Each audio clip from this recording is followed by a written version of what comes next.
ঢাকা বিশ্ববিদ্যালয় এলাকায় কোটা সংস্কার আন্দোলনে যুক্ত শিক্ষার্থীদের সঙ্গে ছাত্রলীগের নেতাকর্মীদের সংঘর্ষ হয়েছে। এতে উভয় পক্ষের অন্তত ৩০ জন আহত হয়েছে।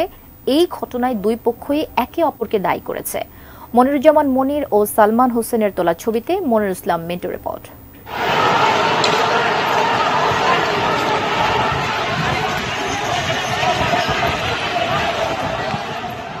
বেলা তখন ৩:৩০। বিজয় ৭১ হলের সামনে কোটা বিরোধীরা আর হলের ভিতরে ছাত্রলীগ।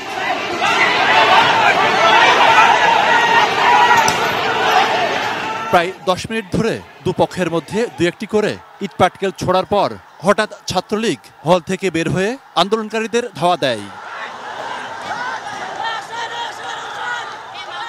এ সময় সামনে পেয়ে ছাত্রলীগ আন্দোলনকারীদের কয়েকজনের উপর চড়াও হয়।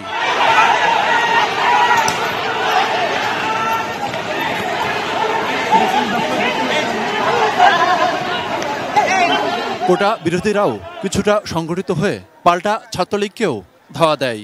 এভাবে দুপক্ষের মধ্যে ধাওয়া পাল্টা ধাওয়া ও সংঘর্ষ চলে আরও প্রায় ১০ মিনিট। অবশ্য দ্রুতই আন্দোলনকারীদের মলচত্বর থেকে সরিয়ে দেয় ছাত্রলীগ। এ সময় কোটা বিরোধীরা অবস্থান নেয় বিসি চত্বরে। অন্যদিকে মলচত্বর এলাকা দখল নেয় ছাত্রলীগ। এরপর থেকে দ্রুতই আন্দোলনকারীদের সংখ্যা কমতে থাকে। বেলা ৪টার মধ্যে পুরো ক্যাম্পাসের দখল চলে আসে ছাত্রলীগের।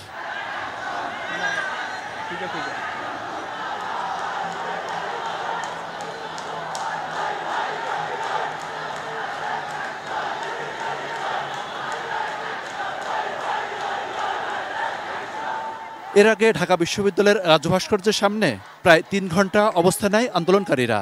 বিজয় ৭১ হলে কোটা বিরোধীদের আটকে রাখা হয়েছে এমন ঘোষণা দিয়ে সেখান থেকে মিছিল বের করা হয়। কোটা প্রথাটা থাকবে, হ্যাঁ একটা কোটা প্রথা থাকবে, এটা আমরা চাইছি না যে কোটা তুলে নিক, একটা নির্দিষ্ট পরিমাণ কোটা থাকুক যেখানে মেধাবীদের ক্ষেত্রে কোনো বৈষম্য করা হবে না। আমরা যদি রাজাকার হই, আমাদের সমর্থন আছে দেশের ৯৮% মানুষের, তাহলে ৯৮% মানুষ কি রাজাকার? মুক্তিযোদ্ধা কোটা ৩০% করা কোনোভাবেই যুক্তিসঙ্গত না। যারা এই দেশের জন্য যুদ্ধ করেছে তারা কখনোই চাবে না যে অযোগ্যরা জায়গা করে নিক। আমরা বলছি না যে যারা কোটাই পায় তারা অযোগ্য হবে।